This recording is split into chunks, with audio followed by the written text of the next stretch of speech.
اب تو بتا کہ تو نے تیری موت قریب تھی، تجھے معلوم تھا کہ پھانسی تجھے دی جائے گی، تجھے یہ بھی معلوم تھا ساری چیزیں، لیکن پھر بھی تو نے پلٹ کر آیا۔ چاہتا تو نہیں آتا، اپنی جان بچا سکتا تھا، تجھے کوئی جانتا بھی نہیں تھا، کوئی پہچانتا بھی نہیں تھا، نہیں آتا۔ تو اس نوجوان نے کہا اے امیر المومنین، اگر میں نہیں آتا تو کوئی بھی مسافروں پر اعتماد نہیں کرتا، بھروسہ نہیں کرتا، قیامت تک کوئی مسافروں کی ضمانت نہیں لیتا۔ میں یہ سوچ کر پلٹ کر آیا کہ آنے والے وقت میں جب بھی کوئی مسافر پھنس جائے تو اس کی ضمانت لینے کے لیے کوئی نہ کوئی اللہ کا بندہ کھڑا ہو جائے۔ حضرات موت جس کے باپ کو قتل کیا گیا تھا، وہ دونوں کھڑے ہوتے ہیں۔ کھڑے ہونے کے بعد حضرت امیر المومنین نے فرمایا اے نوجوان، یہ بتا تیرا کیا فیصلہ ہے؟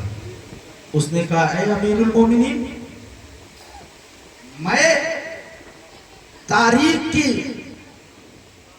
سیاہی کو اپنے چہرے پر کیوں ملوں؟ میں بھی اپنے باپ کے قاتلوں کو معاف کرتا ہوں، انہیں رہا کر دیا جائے، چھوڑ دیا جائے۔ یہ ہے حضرت عمر فاروق۔ تو حضرات محترم، حضرت عمر رضی اللہ تعالی مکہ کی سرزمین پر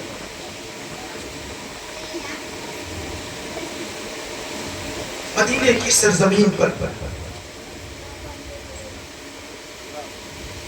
22 لاکھ مربع میل پر حکومت کرنے والا بادشاہ کیسا ہونا چاہیے؟ لیکن حضرات محترم، جو آپ کے جسم اطہر پر چادر ہوا کرتی تھی، اس چادر پہ پیوند لگے ہوئے تھے، اس چادر پر پیوند لگے ہوئے تھے۔ یہ ہے عمر۔ حضرت عمر رضی اللہ تعالیٰ عنہ مسجد نبی منبر رسول پر کھڑے ہو کر خطبہ پڑھنا، خطبہ پڑھنے کے بعد آپ نے فرمایا اے لوگوں، کیا میں تمہیں جس کام کا حکم دوں گا کیا اس پر عمل کرو گے؟ تو اس انہی میں سے ایک صحابی رسول کھڑے ہوتے ہیں۔ وہ کھڑے ہونے کے بعد کہتے ہیں اے عمر، ہم تمہاری کوئی بات نہیں مانیں گے، ہم تمہاری کوئی بات نہیں مانیں گے۔ حضرت عمر نے فرمایا کیوں، کیا وجہ ہے؟ کہا اے عمر، جو مال غنیمت سے جو کپڑا کاٹا گیا تھا، جو ہم لوگوں کو دیا گیا تھا، وہ اتنا کپڑا تھا کہ اس سے ایک کرتا نہیں بنایا جا سکتا تھا، اس سے ایک کرتا نہیں بنایا جا سکتا تھا۔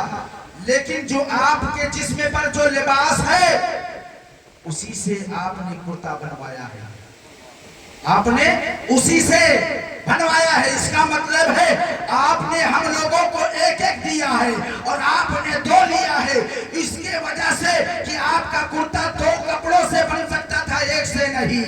تو آپ نے انصاف نہیں دیا ہے، اپنے لیے زیادہ لیا ہے، ہم لوگوں کو کم دیا ہے۔ حضرت عمر کی آنکھوں میں آنسو آ جاتے ہیں۔ آپ نے فرمایا اس کا جواب میں نہیں دوں گا، میرا بیٹا۔ آپ نے اپنے بیٹے کی طرف مخاطب ہوتے ہیں، آپ کا بیٹا کھڑا ہوتا ہے